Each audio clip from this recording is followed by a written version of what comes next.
Got a lot more to do, but here's a tour of my music room so far.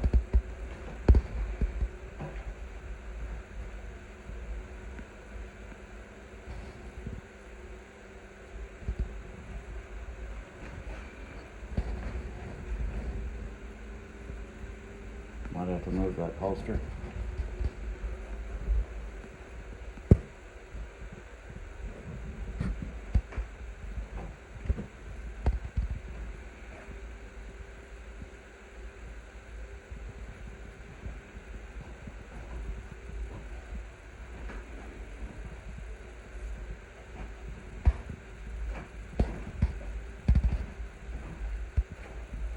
First guitar I ever bought. Changed it quite a bit since.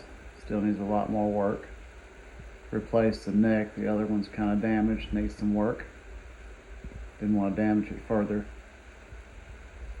Over 28 years. And I got that one that actually worked. Over 28 years on that.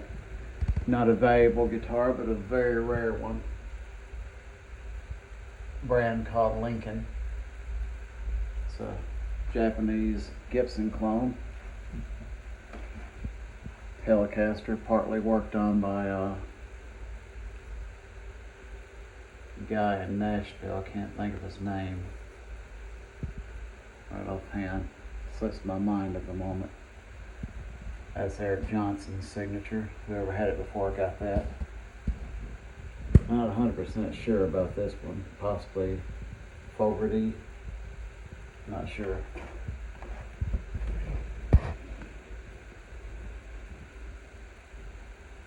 $1985 Japanese Squire Stratocaster.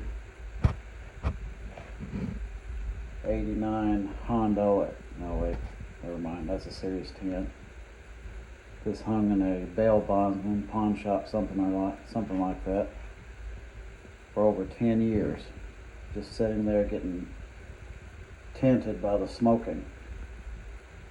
The strings rusting on it. I got it finally.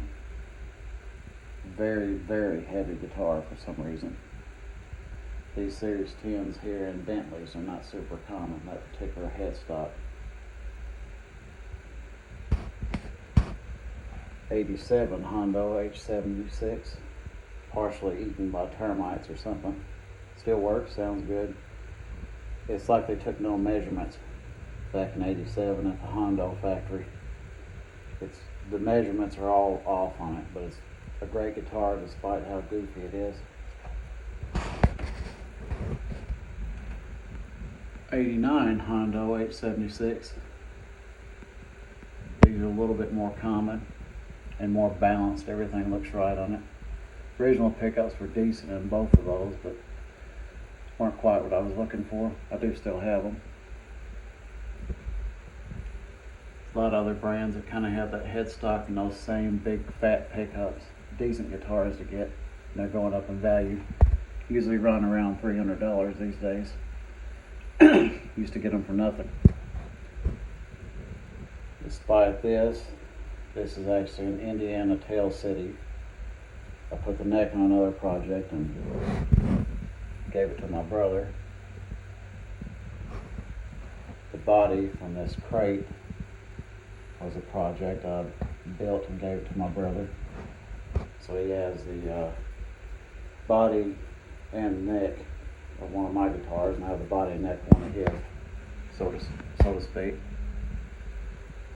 Aria STG series. These are decent builders.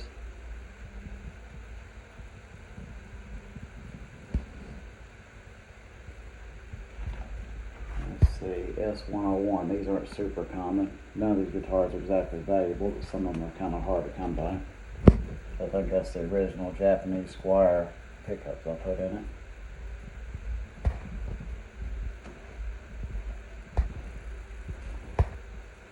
Got this from the same time I got that green one. Mako. You can get Series 10s and Kramers and everything else that looks like this. Not particularly good wood. This one managed to make sound decent, but if you're looking for a good builder, you can get the back off of it. watch out when you can see these kind of waffle like layers. I don't know if you can see that or not. And it looks like those vanilla, strawberry, and chocolate wafers you can see for real cheap. That's using not very good wood, but it sounds better than you expect. It plays well. Even the way it was is set up well. This Fuller right here, they did a good job on it. And the pawn shop guy actually tried to sort of pass it off as a Fender despite the cheap price. There's no way it would be as cheap as what it was. I immediately knew it was an Affinity series because it's a little bit thinner than the average Stratocaster.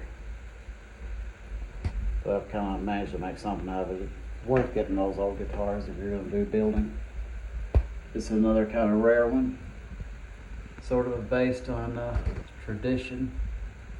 Hard to look that up. Catches too much information. Sort of based on Doyle Bramhall 2's red guitar with a red pickguard. And Sunburst black pickguard, gold hardware on that. Give you a hint as to what this is based on. There you go. Got one of these SX brand. Interesting guitar.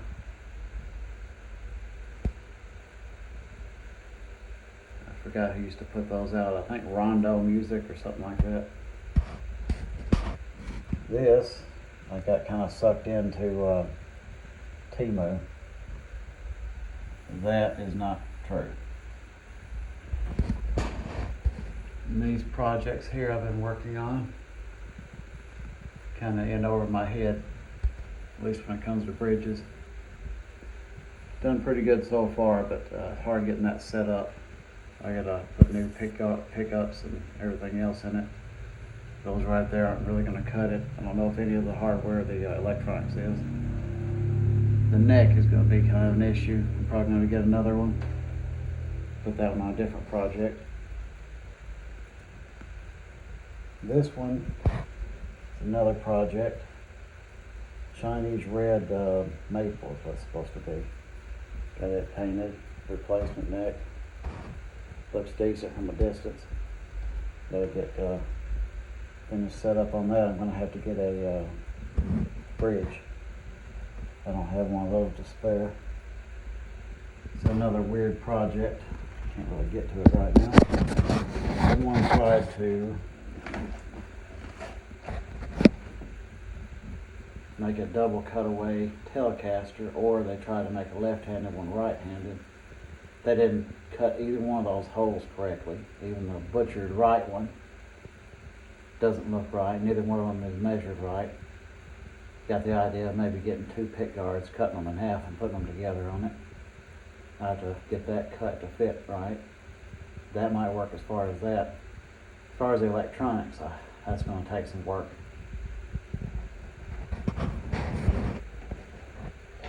You got another person butchered a Telecaster, didn't know what they were doing. This one will never have another pickup in it. That's not deep enough, and they've dug in too much on the back. I don't know if I can put a tremolo on it or not, but more than likely I'll just try to block that off and put a normal bridge and light strings on it.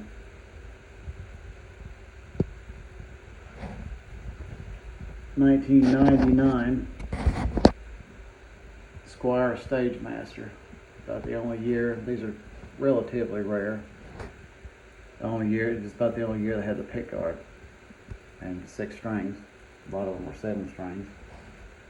It's just some old cheap guitar here that one pickguard did work. Just going to have to do some more work on it. I'm having to harvest parts off of it, so those are hard to find parts for because they're a little bit narrower than an average guitar. And here's the cheap hollow bodies. Indio, Redead, Firefly, and Temu Gibson. I'll be replacing pickups on some of these, customizing them. First guitar I ever did any kind of recording on. Old Terra guitar. Not very good. Probably never play again. Japanese Fender bass clone. Tried to string it. I think I cut a string too short. I might end up buying another one of those for a lot. Brownsville Flying V. Not particularly great guitar. I'm still trying to make it better.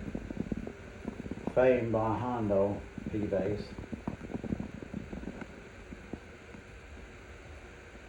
That one looks just like the other one over here, but there's a huge difference in weight.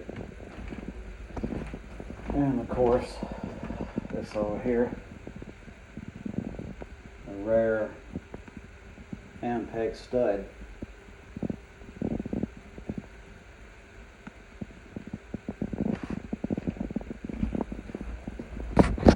Not a particularly great bass amp. We'll see. Decent little solid state amp. This is definitely good. It's not as good as the real deal, but pretty good. And of course, a lot of these are going to need some work. Newer Fender acoustic there. Actually made completely of basswood. That's kind of unusual. Thought I could get the warping out of this one. I didn't. But it still sounds okay. Might get some use out of it. I do some work on this one. But there's the problem right there in the middle. I gotta somehow get that out. I gotta see if I can make a drill work or something and not do any damage. Very good sounding folk guitar. Kind of an off brand from a long time ago. And that's it for now.